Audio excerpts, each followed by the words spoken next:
السلام عليكم ورحمة الله وبركاته. بسم الله والصلاة والسلام على رسول الله. اللهم علمنا ما ينفعنا وانفعنا بما علمتنا وزدنا علما. I will continue in this session. We'll talk about fasting. In this session, we'll talk about fasting. Fasting is the fourth pillar of Islam. Fasting is the fourth pillar of Islam. So we start, what is fasting? Fasting is an act of worship that it means you don't eat, you don't drink, you don't have any sexual activity from dawn, the time of Fajr, until sunset. Again, so what is fasting? Fasting means that you don't eat, you don't drink, you don't have any sexual activity from dawn, the time of Fajr, until sunset. So when we talk about fasting, we'll talk about obligatory fasting and we'll talk about optional fasting. There are two types of fasting, obligatory fasting and optional fasting. Obligatory fasting in Ramadan. As a Muslim man or Muslim woman, you must fast in Ramadan. Okay? So again, we are talking about obligatory fasting. If I ask you, when is obligatory fasting? Obligatory fasting in Ramadan. Where is Ramadan, or when is Ramadan? Ramadan is month number 9 in the Islamic calendar.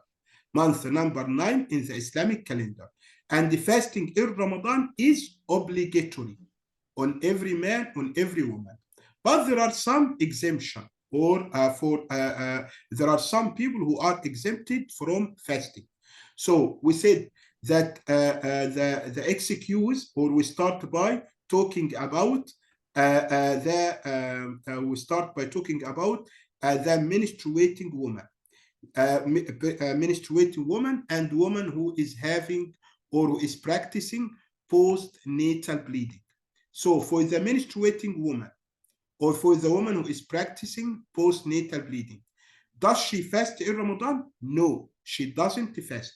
As we said before, the woman who is menstruating or the woman who is having postnatal bleeding, she doesn't pray, she doesn't fast, she doesn't have sexual intercourse with her husband. Okay, so the woman who is menstruating, the woman who is menstruating, or the woman who is having postnatal bleeding, okay, she doesn't fast, she doesn't pray, she doesn't have sexual intercourse with the husband. And here we come to an important rule. What is it? What the important rule? That the woman who is menstruating in Ramadan, or she didn't fast in Ramadan for any reason, she makes up fasting. So if the woman did not fast in Ramadan because she was having menstruation, she didn't fast for 5 days or for 6 days, in this case, she must make up. After Ramadan, she fasts 5 days or 6 days. Okay? Now we talk about praying. I remind you, the woman makes up praying? No, the woman does not make up praying. If the woman finished menstruation, she is fresh, she takes a bath, and she starts fresh. If she starts now, she prays Asr. If she is fresh at Maghrib time, she prays Maghrib. If she is fresh at Isha time, of course, she takes a bath and she starts praying, but she doesn't make up for what she missed. But in fasting, in Ramadan, the woman makes up fasting in Ramadan. After Ramadan, she fasts what she missed. Now we come to talk about pregnant woman. And nursing woman. You know pregnant woman. What is nursing woman? Nursing woman is the woman who is giving breastfeeding. So for these two types of women, the pregnant woman and the nursing woman, does she fast in Ramadan? It depends. If she can, it's fine. If she can fasting, it's not harmful for her, it's not harmful for her baby, she can fast in Ramadan. If she is give breastfeeding to the baby, it's okay for her, it's fine, she can fast. But if she finds that this may cause harm to the baby, the baby does not find enough milk in her breast. So in this case, she doesn't fast. Or maybe the pregnant woman went to a doctor and the doctor told her that fasting may harm you. So in this case, she doesn't fast. She doesn't fast. Now we come to the person who is traveling. The person, man or woman, who is traveling. They fast or not? If they can fast, it's fine. But if they cannot fast, it's very difficult for them. There is no problem. They don't fast. We are talking about Ramadan. Be careful. I'm talking about Ramadan. They don't fast, and after Ramadan, they make up. Now we come to sick person. If there is a sick person, if he can fast, he's sick, but he can fast, we say it's better. But if he's very sick, he cannot fast. So he doesn't fast, and after Ramadan, he makes up. After Ramadan, he makes up. Now, we come to talk about sick people who are having incurable diseases, something like cancer or heart attack, very hard diseases. They cannot fast, and it is not expected that they will be cured from this illness. In this case, they don't fast and they feed a person for every day. Again, there are some people who are ill and they don't have any hope for recovery. They don't have any hope for the recovery. For this type of people, they will not be able to fast in Ramadan and they will not be able to fast after Ramadan. So what should they say? What should they do? They don't fast and they feed one person for every day. They feed one person for every day. This about obligatory fasting in Ramadan. Now we talk about optional fasting. There are many types in Islam in optional fasting, many types. For example, you can find, we'll talk about this in detail. There is a day which is called Ashura Day in month number, the first month. There is a day which is called Arafah Day in month number 12. We'll talk about this in its time, inshallah.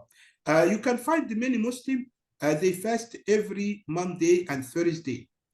You can find the Muslim who fast on Mondays and Thursdays. We say that fasting is optional. Fasting on these days are optional. What does it mean? If they fast, they get reward from Allah. If they don't fast, there is no punishment. There is no punishment. Also, there is another type of fasting. There is another type, optional fasting, that day number 13, 14, 15, in the middle of the month.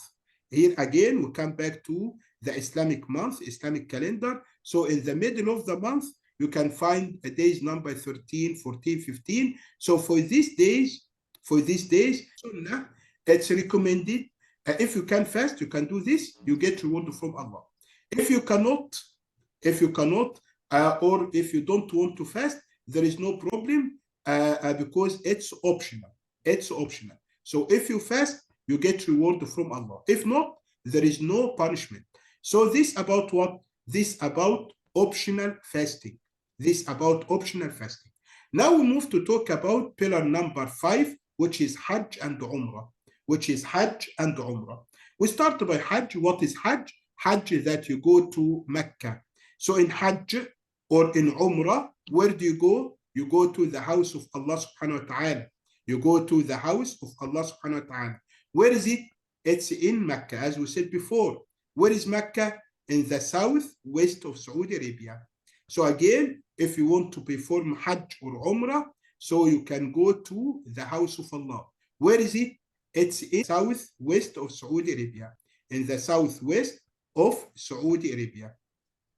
Okay. So this about obligatory. And we remember that Hajj is Hajj obligatory on everyone? No. Is Hajj obligatory on everyone? No. If you can afford it physically and financially. If you have money to go to Hajj, you must go. If you can afford it physically, so you must go to perform Hajj.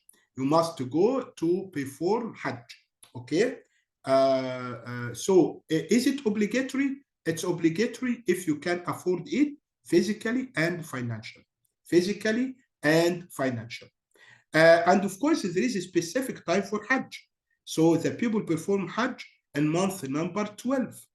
Month number 12, Dhul Hijjah. But you can perform Umrah in any time of the year. You can perform Umrah in any time of the year. And again, we say that Hajj or Umrah, it's obligatory if you can afford it physically and financially. But if you cannot, there is no problem. Allah will not ask you to do something which is beyond your ability, by this, we come to the fifth pillar of Islam, which is Hajj and Umrah. جزاكم الله خيرا. السلام عليكم ورحمة الله وبركاته.